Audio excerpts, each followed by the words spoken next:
Quando uma au pair sueca decide trabalhar nos Estados Unidos, ela acredita que está realizando um sonho, mas com o passar do tempo, tudo aquilo se torna um pesadelo.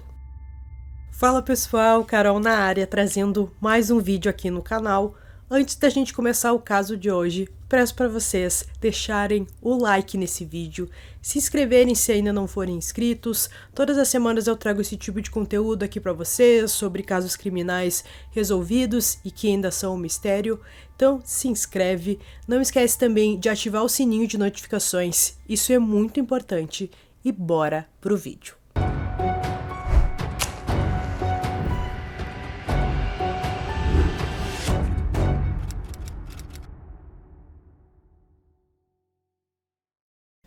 Em 1996, Boston, a cidade localizada em Massachusetts, era um local diferente do que conhecemos hoje em dia. O Departamento de Polícia de Boston estava lutando contra a violência juvenil, especificamente o uso de armas e homicídios.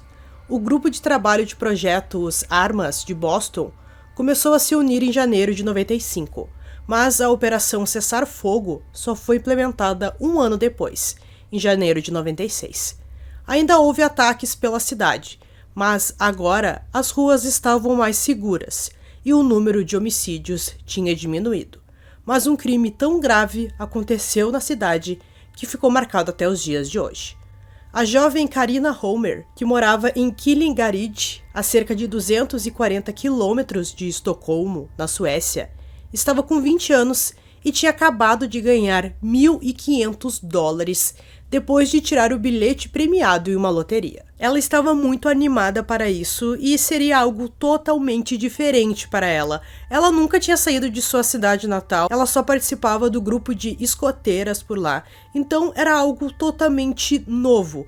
E ela também estava pensando em trabalhar como au pair nos Estados Unidos para ter uma renda extra e não ficar com o dinheiro tão apertado por lá. Durante 3 meses, Carina trabalhou para a família Rapnitcher, em Dover, cuidando dos 2 filhos do casal Frank, que era um fotógrafo renomado, e Susan, uma pintora famosa. Carina só trabalhava durante a semana, limpando e cuidando das crianças. Com sua personalidade alegre e natureza gentil, Carina parecia a escolha perfeita para a família. Nos finais de semana, ela tinha liberdade para fazer o que quisesse e passava grande parte do tempo em bares no centro da cidade de Boston. Carina estava construindo uma vida por lá e até teve alguns namorados nos meses em que esteve por lá. Ela ficou amiga de outras au pairs que vieram de uma agência que agora não existe mais, que ajudava os suecos a encontrar trabalho de babá nos Estados Unidos. Carina gostava de se comunicar com essas suas amigas que fez nesse novo país através de cartas, e ela enviou uma para uma amiga chamada Charlotte, que dizia que ela não estava gostando de trabalhar como au pair. Sempre há muita limpeza e acho que fico estressado o tempo todo. Não era exatamente isso que eu pensei que seria. Em junho daquele mesmo ano, a situação piorou e Carina estava pensando em deixar Boston e retornar para sua cidade natal, na costa leste da Suécia. Ela havia escrito uma carta para uma amiga, afirmando que algo terrível havia acontecido, mas não divulgou exatamente o que tinha acontecido. Isso então permanece um mistério. Um pouco depois, Carina já havia se decidido e deveria retornar à Suécia em agosto. Enquanto esperava, ela continuou com sua vida em Boston até a viagem de volta. Nos finais de semana, Carina ficava em um loft para não precisar voltar a Dover. Ela ficou amiga de um homem chamado Frank, que era o dono desse local, localizado na rua Fort Point, em Boston. Na noite de 21 de junho de 96, Carina foi com algumas amigas a um clube chamado Zanzibar. Embora ela não tivesse idade suficiente para beber, lembrando que lá nos Estados Unidos só é permitido acima dos 21 anos, ela usou uma identidade falsa para enganar os seguranças do local. Porém, em algum momento da noite, as coisas começaram a dar muito errado. Em algum momento ali da festa, ela acabou se perdendo de suas amigas e ficou sozinha nesse clube. Ela bebeu demais e teve até um momento em que ela desmaiou no banheiro e um dos seguranças pediu que ela se retirasse depois que ela tinha acordado. Uma testemunha viu Karina do lado de fora, um pouco mais tarde, possivelmente por volta das 3 horas da manhã. Não está claro se ela deixou o clube sozinha ou com outra pessoa, e vários avistamentos a colocaram sentada em um veículo, parada na rua ou andando cambaleando perto de um beco. Algumas pessoas relataram que ela foi vista dançando com um morador de rua e conversando com um homem que estava com um cachorro branco.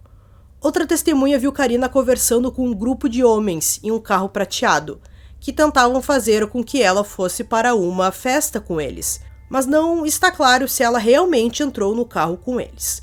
Algo que chamou a atenção é que Karina estava com calças prateadas, e muitas pessoas se lembravam dela por causa disso. Em 23 de junho, um morador de rua estava vasculhando sacos de lixo no bairro de Black Bay, em Boston, na esperança de encontrar algum material reciclável.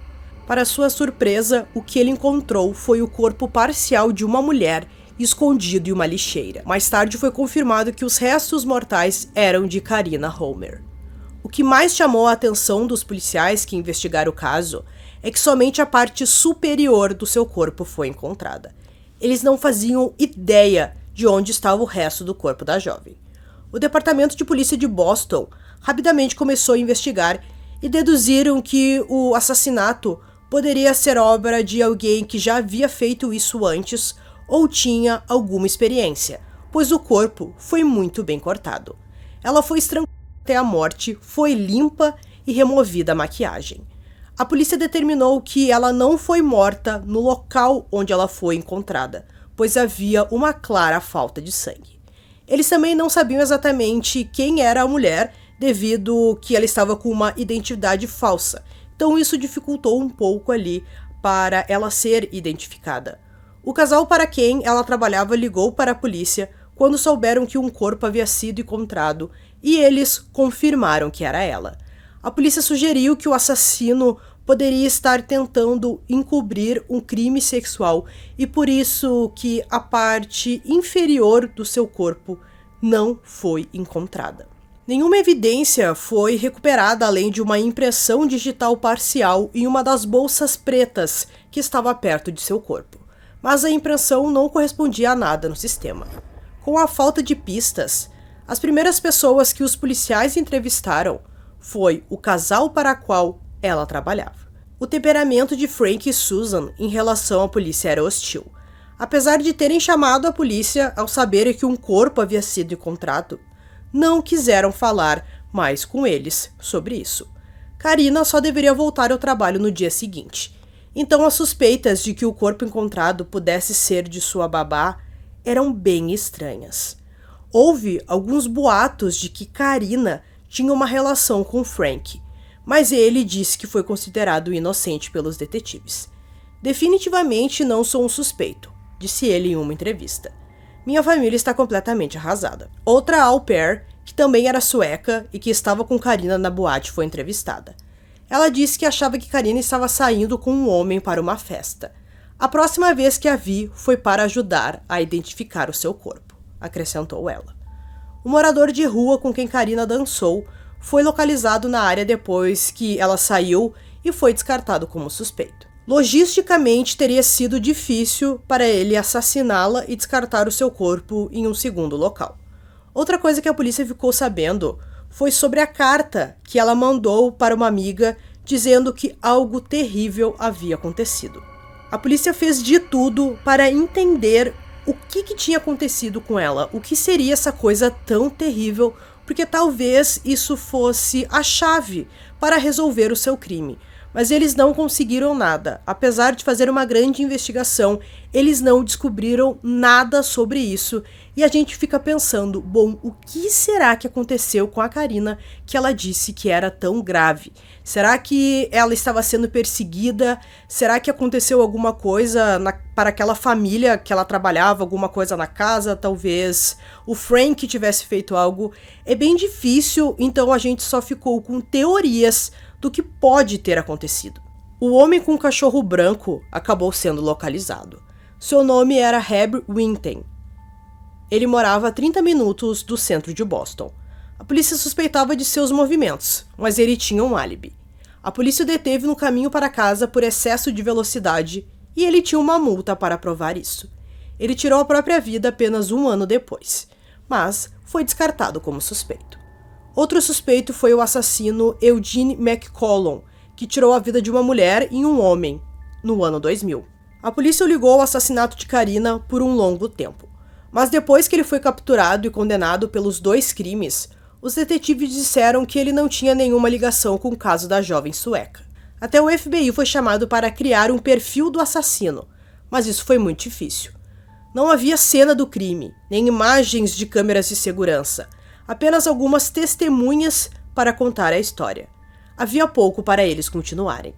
Lembrando que várias testemunhas que viram Karina naquela noite estavam bêbadas, então a polícia teve muita dificuldade em ter certeza do que realmente aconteceu com ela naquela noite. Os ex-namorados de Karina também foram interrogados pela polícia. Descobriu-se que um deles era um policial de Boston, ele foi investigado, mas depois foi considerado inocente. O caso, infelizmente, esfriou. Numa entrevista a um jornal, o promotor de Massachusetts, David Meyer, disse: "Não há cena do crime. Não há capacidade de determinar com base definitiva como ela foi morta, por que foi morta e onde foi morta." Apesar de passar por várias reformas, o clube Zanzibar acabou fechando anos após a morte de Karina. Um ex-funcionário disse: "A cidade inteira ficou estranha depois disso.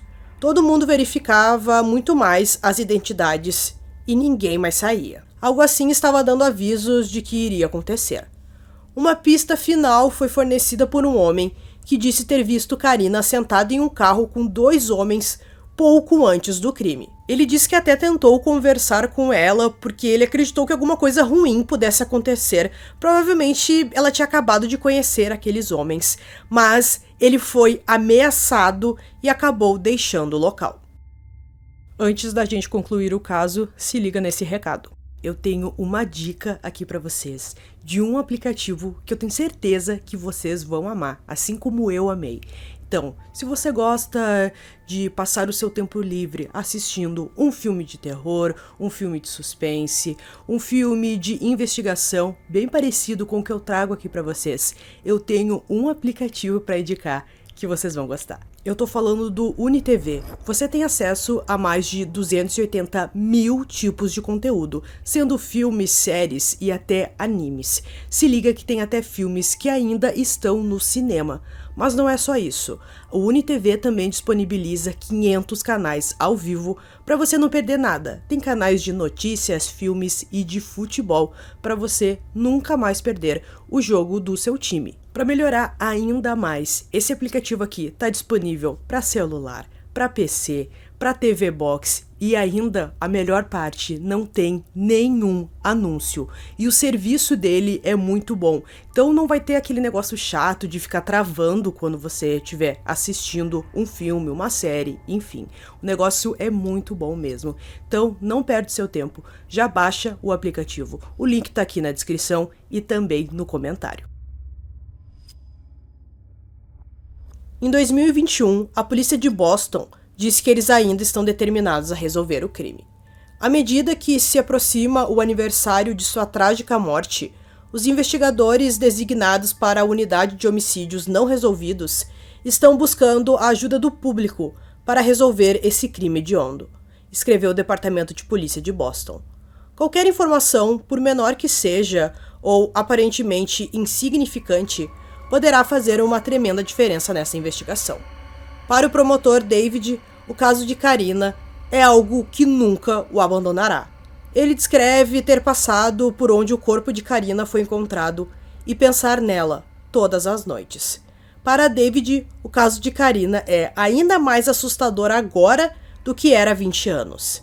David acredita que se esse caso tivesse acontecido nos dias atuais, seria um pouco mais fácil de ser resolvido, dado o volume muito maior de provas que teriam sido deixadas para trás. Talvez fotos, mensagens de texto ou ligações e imagens de câmera de segurança.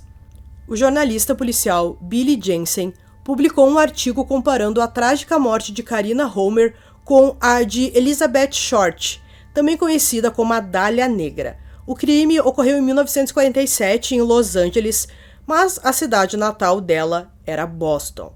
É um artigo onde podemos ver muitas semelhanças, mas também muitas diferenças, que podem ser observadas entre os dois casos dessas mulheres.